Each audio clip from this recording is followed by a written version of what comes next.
that there were more surprises that we could have. I got one more surprise for you. Because right now I'm going to invite on the stage someone who means a great deal to me. Not Barack, I like him, but he's somewhere else.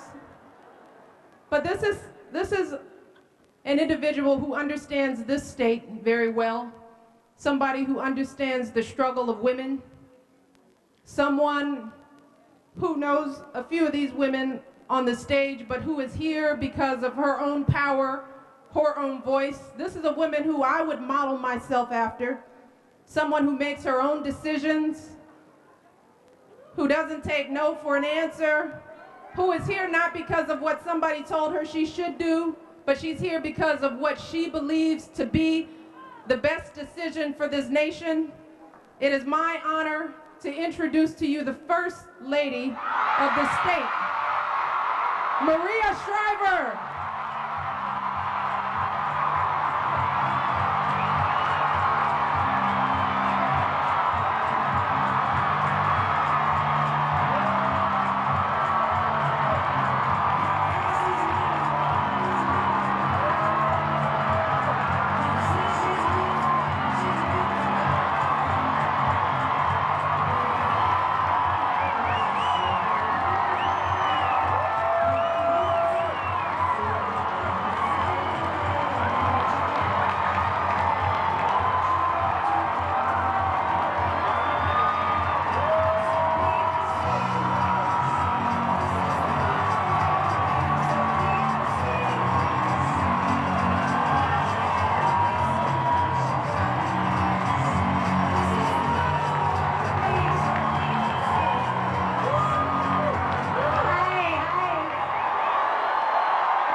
Okay, sit down, girls.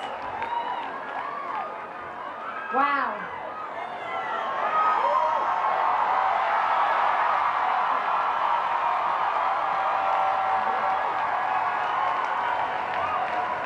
Okay, thank you. Thank you very much. God bless you all. Thank you. Thank you, Michelle Obama. This is a woman who's an extraordinary wife, an extraordinary mother, daughter, and a great American. And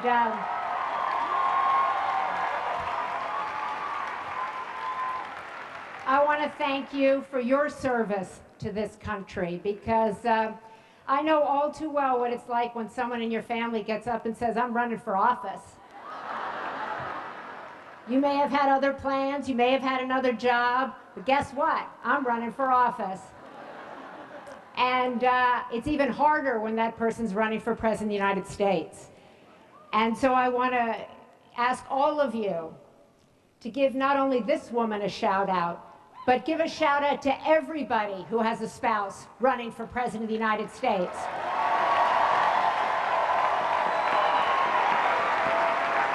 And actually, while you're at it, because California is about unity and because we're about leadership, we should give a shout out to everybody who's running for President of the United States, because I really believe that these are all good people. They're all following their own truth. They're all following their own voice. And they all believe that they can make a difference in this country. And they're getting out of their own lives and trying to make a difference. And that's what each and every one of you is doing by being here today. So give a shout out to everybody who's got the courage to run for president.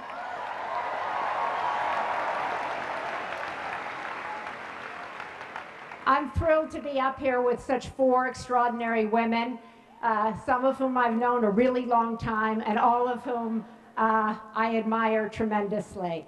And speaking of women I admire, there's a woman I admire, and I have her quote above my computer in my office at home. It's Eleanor Roosevelt. And she has this great quote, and it says, "Do one thing every day that scares you." Eleanor, wherever you are, this is my one thing for today, okay?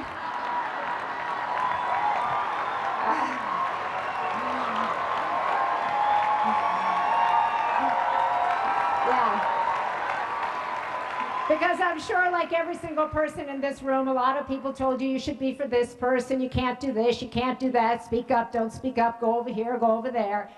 So sometimes when you're following your own truth and your own voice, it's scary, right? It's scary. But that's the only thing you can do if you're living your own life and not someone else's life, is follow your own truth.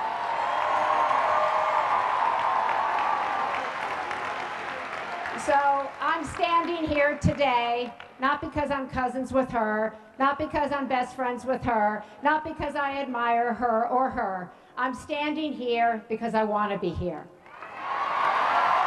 And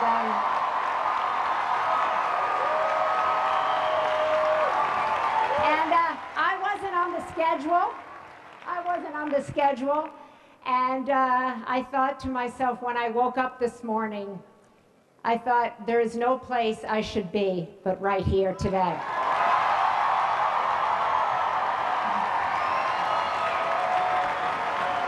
And I want to give a little shout out to my daughter, Catherine, who's a first-time voter, and I was at a horse show with her, which is why I'm attired like this, and I haven't brushed my hair, and I didn't do my makeup. And I said to her at 7:30 this morning, I think I should be at UCLA. And she said to me, Mommy, if you think you can help, if you think you can change just one person, if you think you can make a difference, then go. And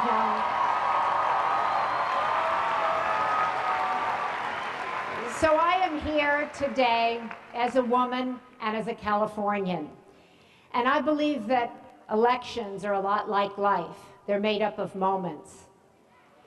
If you think about your own life, every single person in here, and close your eyes for just a second, you'll think about the moments in your life. When you got into school, the school you always wanted to go to. You think about the first moment, the first time you fell in love. You think about getting married or the first time you gave birth to a child. You think about getting that job you always dreamt about, or getting out of that job that was stifling you or crippling you. It's about moments. And the more I thought about it, I thought this election is about a moment. And this is a moment not just for the United States of America. This is a moment not just for the Democratic Party. This is also a moment for California. And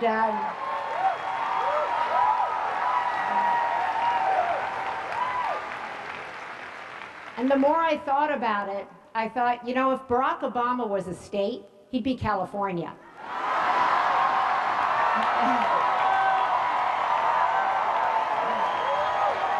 That's right. I mean, think about it. Think about it. Diverse, open, smart, independent, bucks tradition, innovative, inspiring, dreamer, leader. So,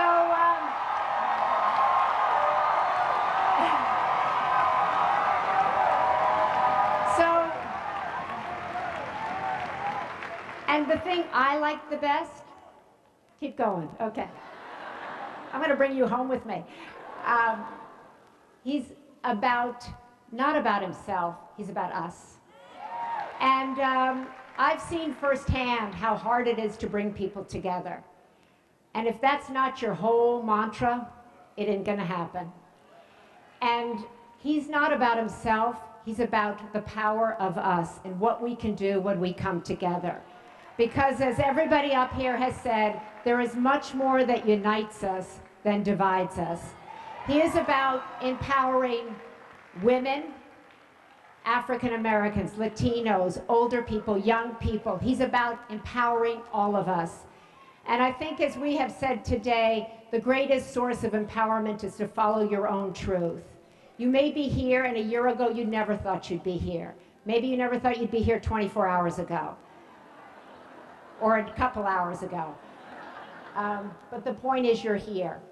You've been empowered to be here. You're inspired to be here. You've been led to believe in your dreams and the possibility of what will happen if we could actually all come together. If we could actually get across our racial divides, our political divides, our age divides. What would happen if we actually came together? And now we're at a moment when we have someone who's saying, you can be a part of this. There's a great Hopi prayer, and it ends with, we are the ones we have been waiting for. We are the ones we have been waiting for.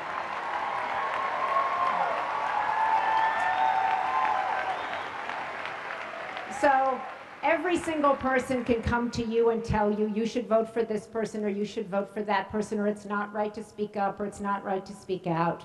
But this is a moment. It's a moment to have a conversation with yourself, not with anybody else.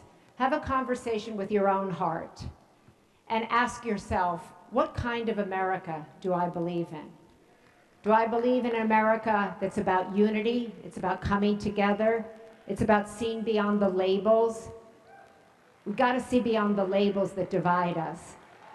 And if that's the kind of America I want, I think it'll be very clear to you what you should do on Tuesday. But most important, every single person in this room is experiencing a moment. Every single person in this room can be an agent of change. Every single person in this room can go out and talk to five who may be undecided, who may feel it doesn't matter or their vote doesn't count. But each and every one of us count. Each and every one of us has a moment right now to follow our own truth, to follow our own voices, and to be a leader. California has a primary that's been, we're the epicenter of change. We can lead this country.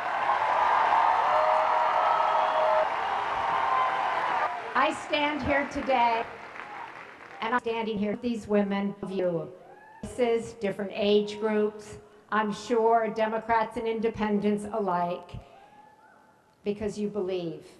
You believe in each and every one of yourselves, most importantly, and you believe that one who believes in you. So I would ask you to go out, to follow your heart, to be proud that you're doing that, and to remember that so goes California, so goes the nation. Thank you.